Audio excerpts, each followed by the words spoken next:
The story of forceps is both disturbing and extraordinary. It's the story of a life saving idea that was kept secret for more than a century. You know, it's funny when you talk about forceps, a lot of people think that it's like, it's this way to deliver stuck babies, but it's very antiquated. And unless your obstetrician is like 80 years old, chances are they're not using it. And you would be right in assuming that because forceps are no longer used in childbirth routinely the way they used to. Occasionally, you'll find a doctor who still uses them to avoid a C-section. But the interesting thing about forceps is that they predate, they go back so far in time that it even predates the notion of obstetrics as a science that physicians would study and make their specialty. You know, going back in time, it was always midwives who delivered babies. So, and they didn't intervene with stuff. They didn't even really like go inside to do cervical exams and so forth. So, in the 17th century, this family, the Chamberlains from France, they developed the concept of forceps, and which looked basically like salad tongs, and they kept it a secret within the family for 3 generations, maybe even longer than that. But I do know that in 1817, when Princess Charlotte was giving birth, she was only 21 years old. She was the daughter of King George III, and she didn't die in childbirth, but she died shortly afterwards from complications.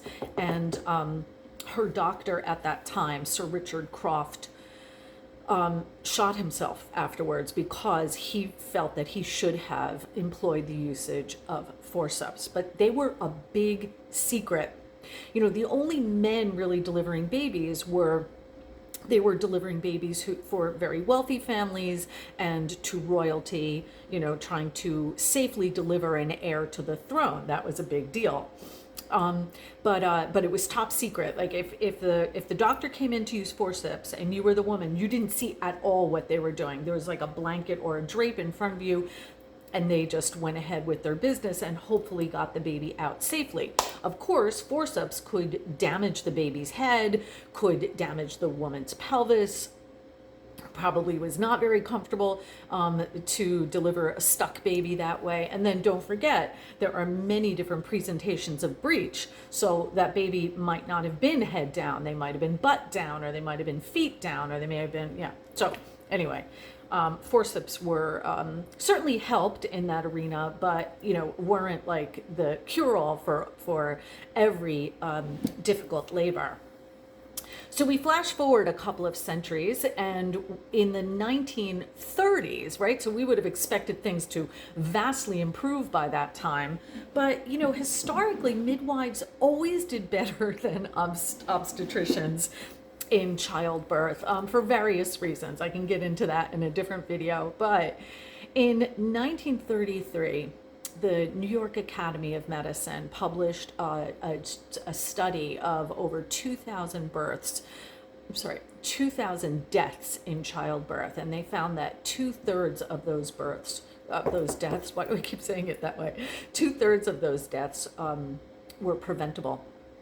And so that was very bad news. They were like, we need to do something about this. And the preventable reasons were things like not using basic antiseptic standards or not recognizing the signs of hemorrhage, like things that really should have been just part of the practice. So this kind of brought obstetrics to a turning point where they were like, okay, we've got to fix this problem. We have to standardize childbirth.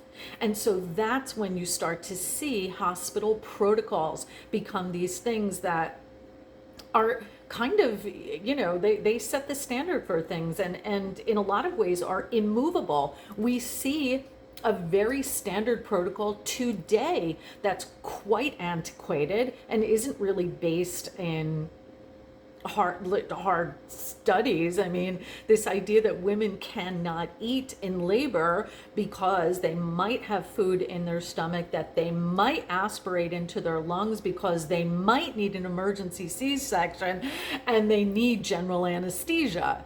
So all of those things combined are pretty rare. But anyway, so all right, so now we're in the 1930s. They're standardizing childbirth. They're trying to improve the mortality rates for women and certainly for babies.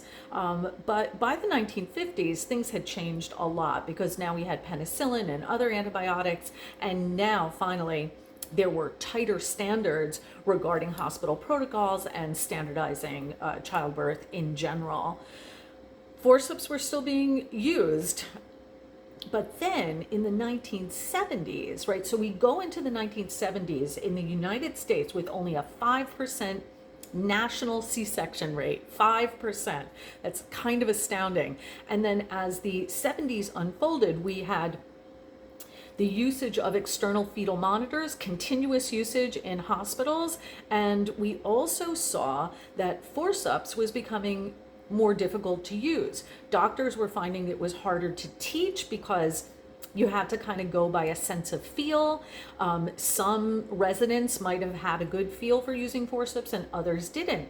So it was almost too much of like, it was like a craft at that point. Like you were teaching something that was really difficult to kind of like regulate across the board. And that's when C-sections really took over. So by the end of the 70s, the C-section rate went from 5% to over 16% and continued to climb from there.